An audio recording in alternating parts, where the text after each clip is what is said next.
In the early 60s, mods were adopting not just the fashions from Jamaica, but also the new music from that island, known as ska.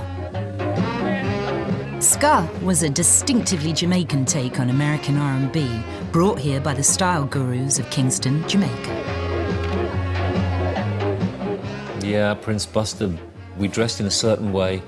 People who didn't dress like that would never be able to dance with a girl or anything. They were just considered stupid, silly, because this was it. As far as we were concerned, we were quite tunnel vision. No slipping, no sliding, no bumping, no boring, I was obsessed with fashion. I was obsessed with music, with records. The new record, you know, the newest thing, and it being underground. Dressing and dancing were the two things that were completely intertwined, because they're all about performance, they're all about display.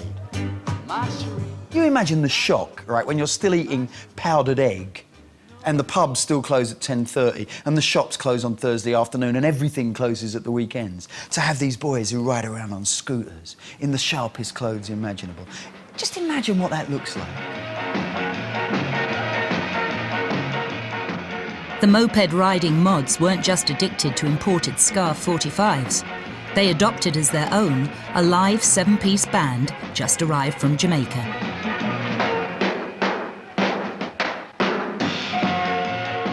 Jimmy James and the Vagabonds started out with an all-black fanbase, but soon became a favourite of the mod army, who loved their groove and their look.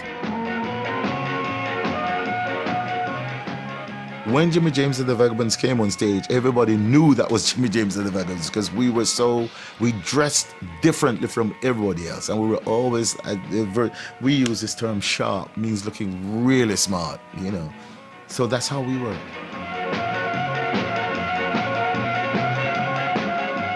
The Vagabonds toured the whole of Britain, playing 3 shows a night. Still part of a musical underground, despite their growing popularity with the working-class British fans. Our mod following was huge. I wouldn't even say large. It was huge. Thousands. When we did places like Brighton Pier, I mean, they were closing the place at 7 o'clock. No more, no more, no more. It was huge. The music did it. The music brought those people.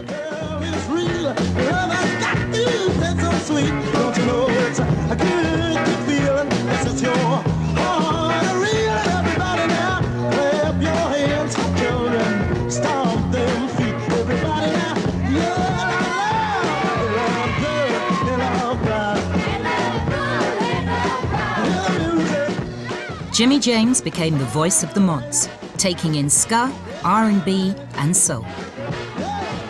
People class me as a soul singer. Well, yeah, I don't know, but to me, it's just the way I feel a song and the way I would express that song. I suppose that's why they say that. I can't quite explain it, but it has to come from really, wherever it is coming from, it's deep, deep down inside, you know? You can't just get that from the diaphragm and from the throat. There's no way. It has to come from somewhere else.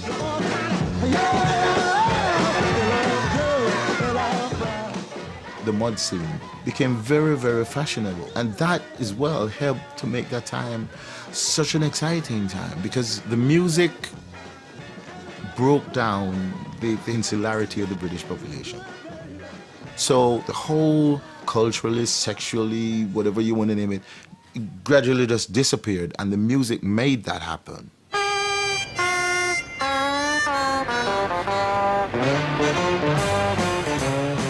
It was also happening in the clubs of London's Soho, where local teenagers were mixing with West Indians and Africans after working hours. Really, in the clubs is where I first learned to talk to black people. You know, to have relationships with black people who were my friends. People who I watched football matches with as well later on, and things like that. People whose parties I went to, they came out to my house and listened to some music. We'd go and get some spliff together. It was about overcoming those barriers by being your own person to a certain extent.